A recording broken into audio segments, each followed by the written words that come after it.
Hello, my name is Terry Anderson. I'm a board member of the National Cannabis Chamber of Commerce.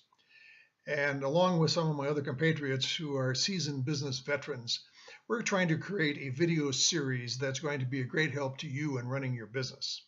We're going to cover a lot of different topics that probably about 20 of them in all, that'll all be pertinent to your business, anywhere from writing a business plan to how to hire people and how to handle people. It's going to be very inclusive. We hope you will join us for those videos. They're going to be password protected on our website. So all you have to do is go to the National Cannabis Chamber of Commerce website, put in your password, and you will have access to all of these videos for free. It's something that we want to encourage you to do. It's part of the reason you pay dues and buy into the National Cannabis Chamber of Commerce. Prices will be dropping.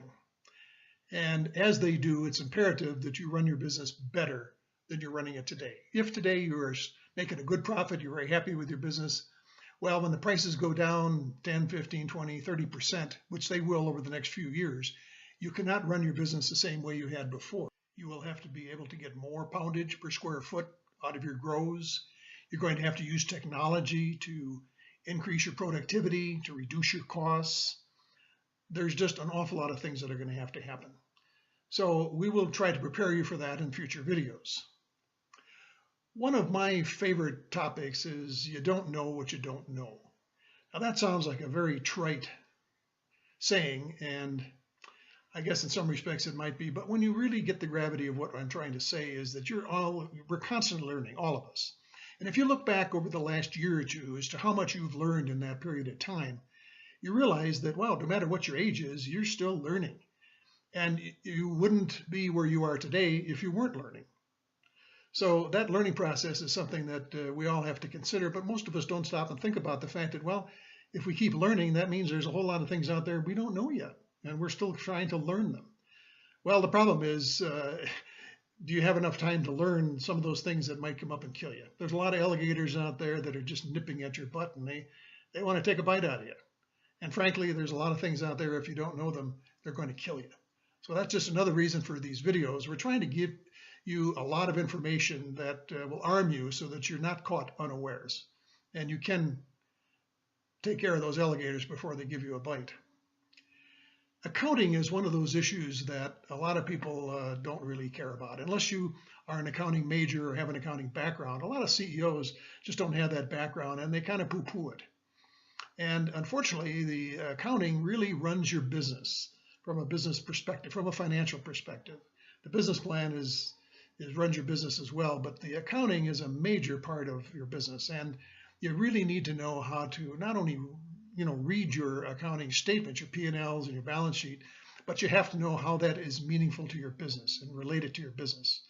And we'll try to show you that in another video. Your company is a little community. Your employees, whether you have 2, 4, 6, 10 employees or whatever, you form a little community. These people are spending the bulk of their day, 8 to 10 hours a day, working for you in your shop, in your offices. And those people have problems. Those people are your greatest assets, but they're also your biggest problem areas.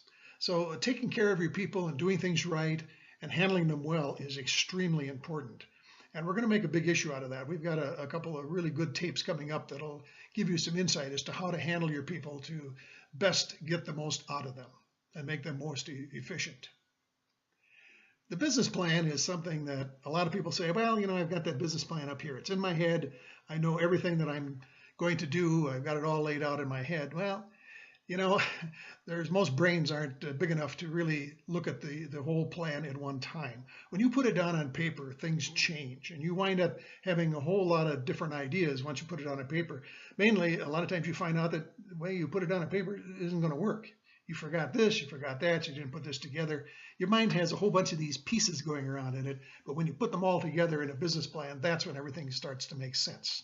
And we're going to spend time, we're going to have one really good video on how to do a business plan. Well, what are the elements of the business plan? How do you put it together? And, without a business plan, I relate that to like getting in your car and driving around. You go around in circles and you really don't know where you're going because you're just driving around. Well, that's what a business plan in your head does. when you put it down on paper and you get a really good business plan, the business plan starts where you are today and gives you the roadmap to getting to where you want to be in a year, 2, 3, 5 years. So it's a very important part of business, and we're again going to show you how to do that and do it well. You know, all of us have strengths and weaknesses, and I've talked to a lot of CEOs that just don't like to admit that. They say, well, you know, I'm the all-around guy. I know everything. Well, you usually don't know everything, and it's very important to be honest with yourself and say, all right, what things do I know and what things don't I know? And then to isolate the things that you don't know, and then you hire people that have that as their expertise because they're stronger in that than you are. And so bring them in, hire them, and hire the right people, and you will be successful. Well, 9 out of 10 businesses fail in the first 10 years, and most of them in the first 2 years. Most of the reason for failing is lack of adequate capital. And that's very difficult to determine how much capital you're going to have, but that's something, again, we're going to get into. Rule of thumb is that you usually either double or triple or quadruple the amount of money that you need to be successful, because everybody seems to underestimate that. I think it's also very important that you look at the time frame. Most people think they're going to have their business up and running in 9 months, a year, whatever. Well, you have to really double that or triple that, because it just doesn't go as quickly as you think. There's a whole lot of issues you forgot to think about or forgot to bring up, and they'll all drag you down. So we're going to address how to be successful in your business all the way around. That is the goal of the National Cannabis Chamber of Commerce, is your success is our goal. In other words, we want you to be successful, and this series is meant to do that. It is meant to help you through a lot of issues that you have. We're also available if you want to consult with us, talk to us about issues. We're happy to talk to you about them too. So again, we hope that you enjoy these issues, these videos, and if you have comments about them, please send it back to us, email, phone us, whatever. We'd like to hear from you. We'd also like to know if there's things that we haven't covered that you would like us to cover, which would help everybody in the future. Thank you.